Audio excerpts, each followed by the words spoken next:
Halo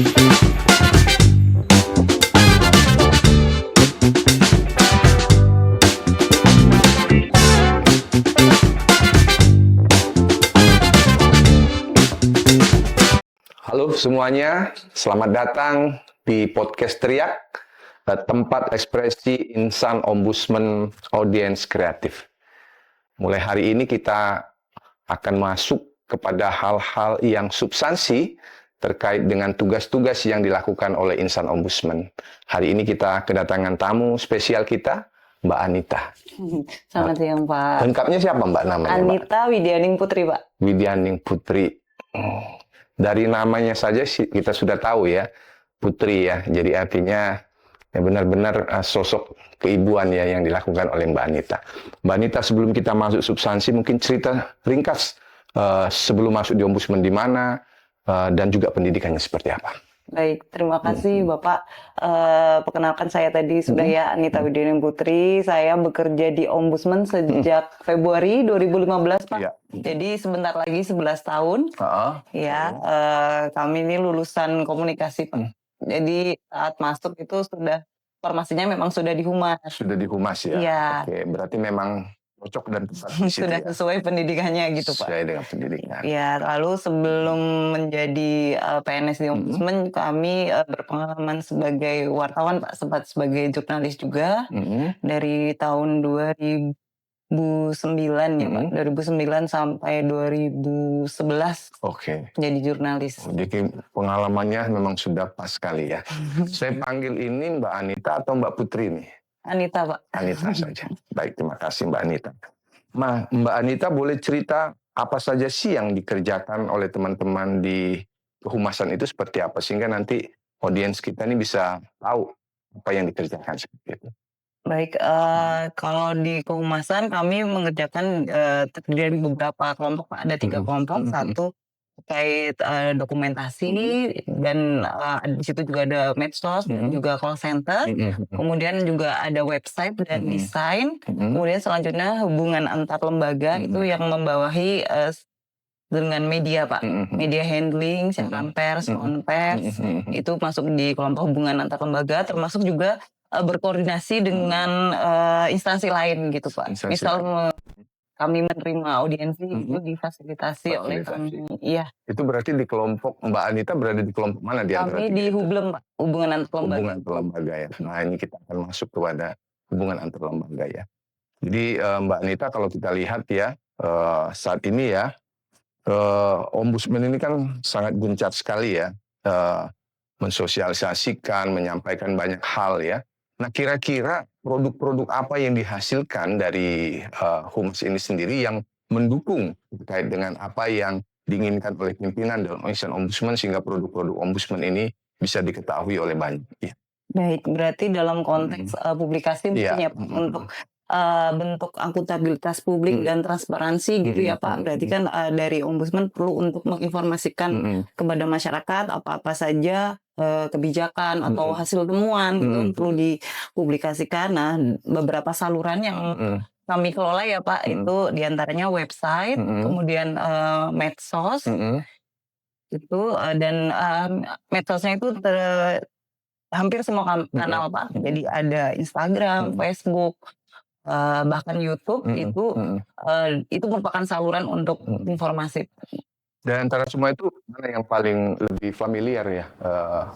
Tergantung audiensnya, Pak. Maksudnya Tergantung masyarakat lebih suka mengakses mana gitu. Kalau mungkin generasi Z ya, Pak ya, yang sekarang itu mungkin lebih suka medsos. Bahkan mungkin kalau mau ngelapor mereka cukup DM aja medsosnya ombudsman gitu. Jadi memang tergantung audiensnya, Pak. Ada berita mungkin di media sosial, mereka langsung di bawah itu isi ya, langsung bertanya di sana ya? Iya, mungkin akan lebih suka dengan bentuk medsos gitu, Pak. Jadi misal kami rilis ya, Pak, rilis kepada media itu kan juga ada di website. Namun beda-beda audiens, misal audiensnya memang suka di medsos, maka dia akan lebih suka melihat di medsos gitu, Pak. Tapi untuk audiens jurnalis itu biasanya dia akan melihat website kita, Pak. Jadi untuk mengambil bahan berita mereka lebih suka merujuk ke website. Nah, strategi yang dilakukan teman-teman seperti apa? Kalau kan ini kita kan artinya kan cuma ingin membuat berita ya. Iya. Tiba-tiba ada yang langsung nanya substansi.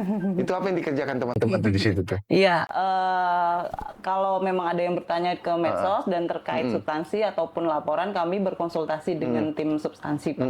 Nah, nanti kemudian di informasi itu akan kami sampaikan kembali gitu, Pak. Itu gimana tuh tektoknya itu?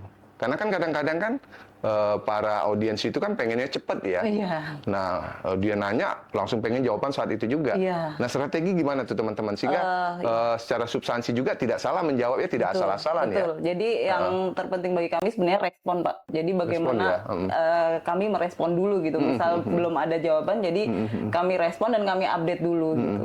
Jadi jika memang harus menunggu data itu, maka kami sampaikan update-nya sedang menunggu. Sedang menunggu gitu ya. Yang penting tidak di ghosting, Pak. Kalau di ghosting tanpa jawaban itu malah bikin mereka bertanya-tanya kan, Pak. Jadi lebih baik di-update. Oh, di-update ya. Jadi artinya tidak kita biarkan ya. Iya, jadi kalau dibiarkan bisa kemana-mana. Kemana-mana. Jadi artinya kita kasih kepastian dan kita sedang mencarikan jawaban yang pas ya.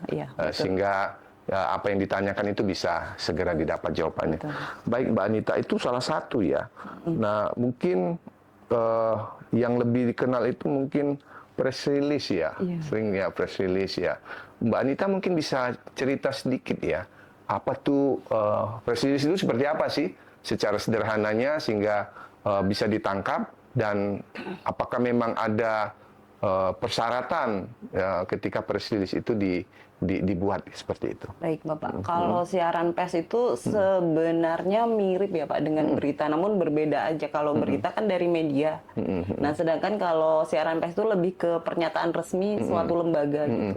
Jadi misal di Ombudsman menemukan suatu temuan, berarti kan tujuannya bagaimana pihak mungkin terlapor atau instansi lain atau publik gitu mengetahui temuan ini, maka salah satu caranya dengan membuat siaran pers ini gitu. Jadi ini merupakan di siaran pers itu tulisan yang memuat pernyataan resmi suatu lembaga dan untuk menyampaikan suatu informasi. Nah, seperti itu, Pak. Ini menarik nih, pernyataan resmi lembaga. Iya. Ombudsman ini kan ada 9 pimpinan ya. Iya, Pak. Nah, kira-kira seperti apa tuh? Apakah kita harus menunggu 9-9-nya atau seperti apa?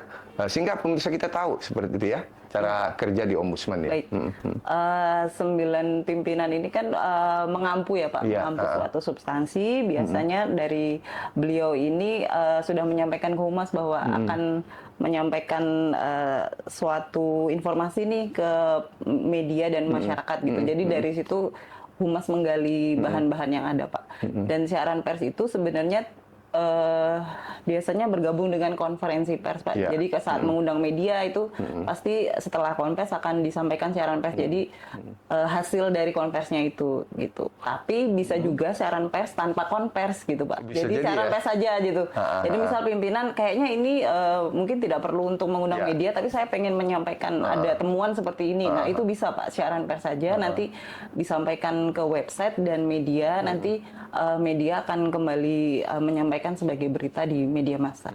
Gitu. Ada nggak tiba-tiba harus membuat siaran pers yang mendadak gitu? Iya Pak. Ada Pak. Ada ya? Ada. Nah itu bagaimana strateginya itu? Yang terpenting sebenarnya datanya Pak. Data ya? Ya, itu data memegang peranan penting, data dan jika memang memerlukan pernyataan pimpinan, jadi kami mewawancara pimpinan. Seperti itu. Itu yang terpenting karena bagi media itu yang menarik itu jika datanya bagus dan ini akan berdampak ke banyak masyarakat, itu menarik buat media. Isunya kuat seperti itu. Ya. Nah ini ya Mbak Anita, kalau kita lihat kan Ombudsman ini anggarannya nggak besar ya, apalagi untuk humas ya. Tetapi kalau kita lihat setiap liputan, setiap kegiatan-kegiatan itu banyak tuh media yang hadir. Itu gimana tuh strateginya itu sehingga mereka mau hadir ke kita, padahal ya kalau kita lihat ya kita seperti ini ya. Mungkin strateginya itu bisa diberikan tuh kiat-kiatnya ya kepada mungkin audiens yang mendengar ya. Baik, betul Pak. Memang Ombudsman ini memang anggarannya tidak besar gitu, tapi menurut saya ada keuntungannya karena Ombudsman ini kan pengawas ya Pak, pengawas. Jadi lebih banyak memberikan masukan ke pemerintah dan itu sepertinya sejalan dengan media. Jadi media itu sebenarnya juga ingin mungkin memberikan masukan atau kritikan ke pemerintah, namun juga Nggak ada kanalnya ya? memerlukan narasumber, Pak. Ombudsman digunakan Nah, mungkin ya. ombudsman kebetulan lebih banyak ke sana. Jadi mungkin itu, Pak, menurut saya itu faktor yang bagaimana media itu tetap tertarik ke ombudsman Oke. karena kayak sejalan aja gitu. Iya, Pak. jadi kalau kita buat acara, artinya di situ pasti ada masukan-masukan dari ombudsman, Nah. dan di situ mungkin media bisa menyampaikan pendapatnya di situ ketika terjadi tanya jawab ya, seperti itu ya. Iya, jadi media bisa memberitakan kritikan itu untuk pemerintah dan biasanya memang yang cocok ombudsman, Pak, untuk dijadikan narasumber gitu. Oke, oke teman-teman. Jadi itu ya. Jadi mengapa sih tetap rame? Ya karena itu memang ombudsman menarik ya sebagai lembaga pengawas. Tentunya bisa memberikan masukan kepada pemerintah dan ini mungkin dimanfaatkan oleh teman-teman media ya. Oke, tadi mungkin juga kalau kita lihat ada tulisan-tulisan ya Mbak Anita ya. Jadi tulisan-tulisan mungkin artikel dan sebagainya. Nah, apakah memang teman-teman ini kalau kita baca tulisan-tulisannya kan lumayan-lumayan. Apakah memang ada pendidikan khusus yang diberikan ya buat teman-teman untuk itu ya? Iya, Pak. Sebenarnya lebih ke mandiri untuk mencari pelatihan, ya? Pak, mencari pelatihan gitu. Dan selain itu juga berlatih, Pak. Karena menulis itu memang kuncinya itu mau membaca dan berlatih. Membaca Dan berlatih menulis maksudnya, Pak. Karena dari situ akan terasah, Pak. Namun kalau memang jarang menulis juga akan berbeda. Jadi lebih ke jam terbang mungkin Jam ya, Pak. terbang Jam ya. terbang dan kesempatan untuk menulis itu kan selalu terbuka lebar di website untuk insan ombudsman menulis kan. Kami selalu buka, Pak, untuk menulis opini di ombudsman. Mungkin itu. Nah, itu yang paling banyak itu tentang apa sih opininya? Itu kalau Mbak Anita bisa cerita itu. Opini Untuk tahun 2025 deh, waktu itu tentang apa ya? Kalau opini, maksudnya opini yang ada di website ombudsman itu kebanyakan lebih ke ini sih, Pak. Karena memang kami juga membatasi harus terkait dengan pelayanan publik dan ombudsman. Jadi kalau teman-teman daerah juga lebih banyak menceritakan permasalahan pelayanan publik di daerah gitu, ya. Pak. Karena memang cukup aktif, Pak, untuk aktif, ya. opini daerah gitu. Jadi lebih ke suatu topik pelayanan publik yang jadi opini kan selalu menyampaikan kegelisahan penulis ya, Pak. Jadi ada suatu masalah, kemudian ditawarkanlah suatu solusi dalam opini itu. Jadi memang sebagian besar lebih ke pelayanan publik yang di daerah, Pak. Di daerah ya. Jadi artinya untuk menulis opini yang baik itu juga harus banyak literasi Ya, dan juga harus sering-sering ya. Ya. Jadi semakin dia sering menulis tentu tulisan itu akan semakin tajam ya, seperti itu ya. Baik Mbak Anita, jadi artinya memang teman-teman di Humas ini ya tidak diam-diam saja ya. Jadi banyak sekali yang dikerjakan. Nah, Mbak Anita mungkin kalau tadi kan Mbak Anita katakan bahwa syarat tulisan yang baik itu membaca dan sering latihan. Nah, selain itu mungkin ada kiat lain yang mungkin kan kadang-kadang kita ini berita sekarang kan sangat mudah didapatkan kan. Nah, tetapi juga berita-berita itu macam-macam sumber informasi. Nah, kalau kita ingin menjadi penulis yang baik itu ya, khususnya opini yang akan disampaikan kepada publik itu seperti apa? Apakah berita-berita yang berseliweran seperti ini atau seperti apa kalau Mbak Anita melihatnya? Ini terkait opini ya, Pak. Lebih spesifik opini, menurut saya memang lebih membaca ya, Pak. Maksudnya membaca bagaimana sih situasi, apalagi sebagai ombudsman, bagaimana sih situasi pelayanan publik saat ini gitu. Jika ada masalah-masalah itu biasanya akan sebagai ombudsman akan muncul kegelisahan di situ, Pak. Jadi dia menyampaikan kegelisahannya dan mungkin juga riset juga perlu, Pak, riset untuk untuk pilihan solusi kepada pemerintah gitu terhadap suatu masalah gitu. Dan untuk tulisan secara teknis tulisan mungkin lebih ini aja, Pak, paragrafnya tidak terlalu panjang, satu paragraf tidak terlalu panjang dan kalimatnya lebih lugas gitu ya. Jadi tidak ini mungkin yang disarankan itu berapa kalau lembar ya, lembar ya? Bisa Kalau berapa kata gitu ya, betul. opini yang bagus, Kalau yang baik opini itu ya. biasanya 2 halaman ya, 2 Pak. Saya halaman ya. agak lupa berapa jumlah karakternya, tapi biasanya 2 halaman spasi 1 atau 1,2 itu, Pak.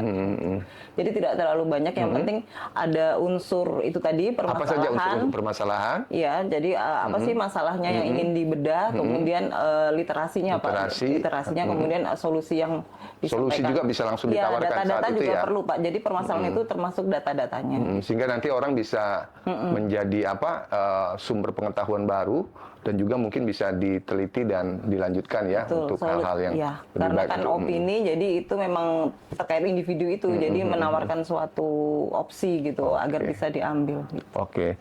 Nah, Mbak Anita, artinya kalau kita lihat tadi ya, kita selalu berhubungan dengan media ya. Media tentunya ada wartawan di dalamnya di situ. Nah, gimana sih kiat untuk menjaga hubungan selalu tetap baik dengan wartawan ini?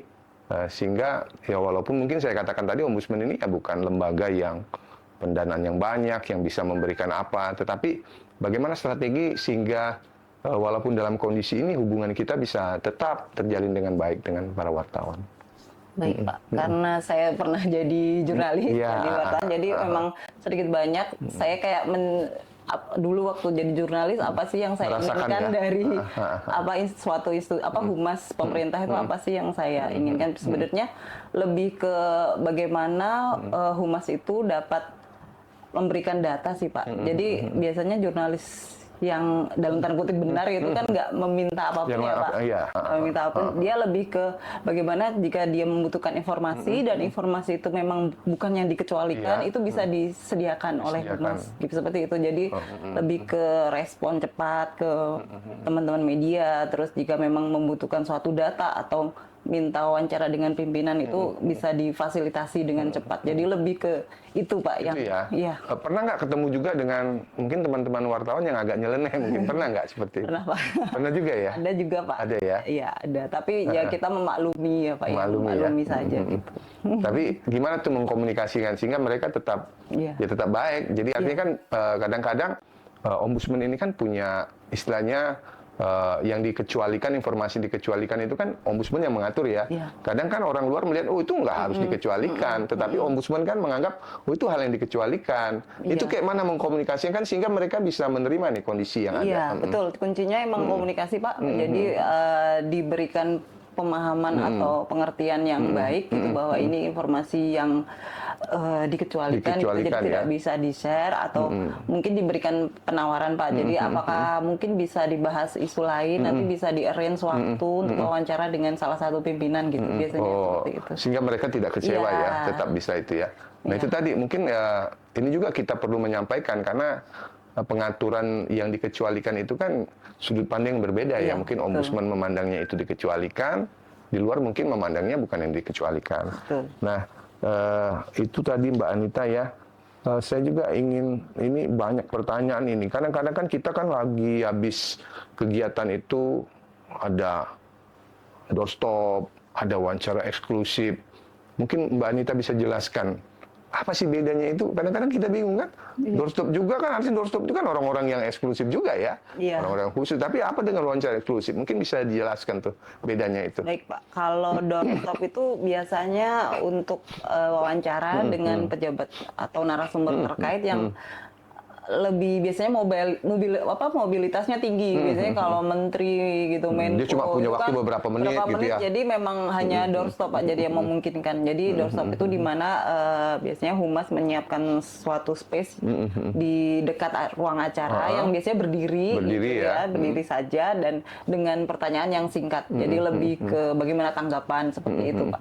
Karena itu lebih cocok juga untuk para narasumbernya dan media juga bisa mendapatkan informasi yang ingin didapatkan. Kalau wawancara eksklusif tadi? Kalau eksklusif lebih ke biasanya media tertentu Pak yang mengajukan. Jadi misalnya suatu media A dia ingin investigasi terkait kasus tertentu ya Pak gitu. Nah berarti kalau eksklusif humas tidak mengundang media lain. Jadi hanya di-arrange waktu hanya media A ini dengan pimpinan terkait gitu. Jadi biasanya berita itu akan eksklusif ada di media yang media A tadi. Itu mana yang paling sulit itu menyiapkan doorstop atau eksklusif itu? Lebih ke doorstop Pak, karena Doorstop, kalau ya. eksklusif kan itu lebih ke Udah bisa kita, terjadwal. udah bisa Sedangkan kita range dari ya, jauh-jauh hari kalau ya. doorstop itu memang tergantung dinamika. Dinamika.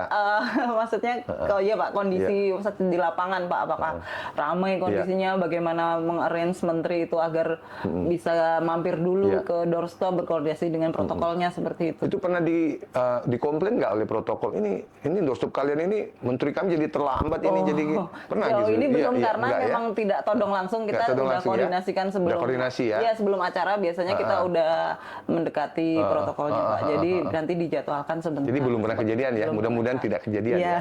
Jadi artinya pentingnya komunikasi Iya, ya, komunikasi. Mbak Anita ya. Baik Mbak Anita, jadi artinya itu tips-tips tadi ya yang diberikan ya untuk menyampaikan. Nah Mbak Anita mungkin karena kita dibatasi waktu ya, jadi kita dikasih waktu sekitar 20 menitan. Apa sih yang mungkin Mbak Anita bisa kasih masukan terkait dengan dari sisi Mbak Anita ya, mungkin pengalaman sebagai wartawan juga di media dan sebagainya. Podcast yang kita adakan ini apa sih kritiknya yang ini masukan, mungkin ada masukan sehingga nanti kita perbaiki, karena kita kan ingin mencoba lebih sering lagi, lebih banyak, apakah dari sisi waktu, dari sisi apa. Ya, seperti baik, apa Pak. Ya? Menurut saya menarik ya Pak terkait substansi ini. Jadi bisa dibedah masing-masing, maksudnya unit. Jadi masyarakat umum pun tahu gitu Pak. Oh, kesekjenan ombudsman gitu ya. Memang jika yang diwawancara kesekjenan itu seperti ini kerjanya. Karena kan memang kebanyakan kesekjenan itu di balik layar ya Pak. Jadi ini cukup menarik Pak untuk menurut saya, untuk audiens gitu. Jadi oh ini begitu bekerjanya seperti ini. Termasuk mungkin bagi adik-adik yang baru lulus kuliah gitu dan ingin mencari karir seperti apa gitu, jadi punya gambaran. Punya gambaran ya, jadi itu ya.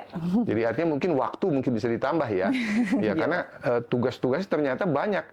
Ya beberapa waktu yang lalu kita meminta laporan dari unit kerja, ternyata yang dikerjakan itu banyak ya. Betul. Banyak sekali. Nah Mbak Anita mungkin itu singkat tetapi padat tadi kita bicara dengan tugas-tugas teman-teman di Humas ya, dan pengalaman juga Mbak Anita juga menangani di sana. Jadi pada intinya adalah strategi kita berkomunikasi, tentunya keterbukaan ya untuk kita bisa memberikan informasi sebaik mungkin.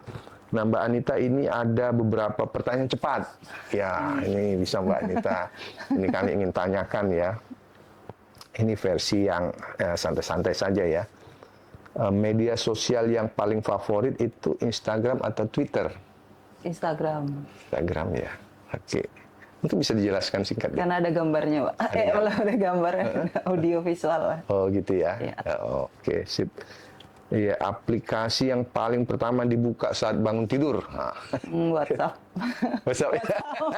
Ngecek ada penugasan. Ada penugasan tidak ya? Tiba-tiba disuruh buat ini ya. Siapkan konvers sejam gitu. segini. Oke, sip. Nah, viral medsos atau kredibilitas berita? Kredibilitas berita. Berita ya. Walaupun saat ini kalau nggak viral itu no viral no justice katanya ya.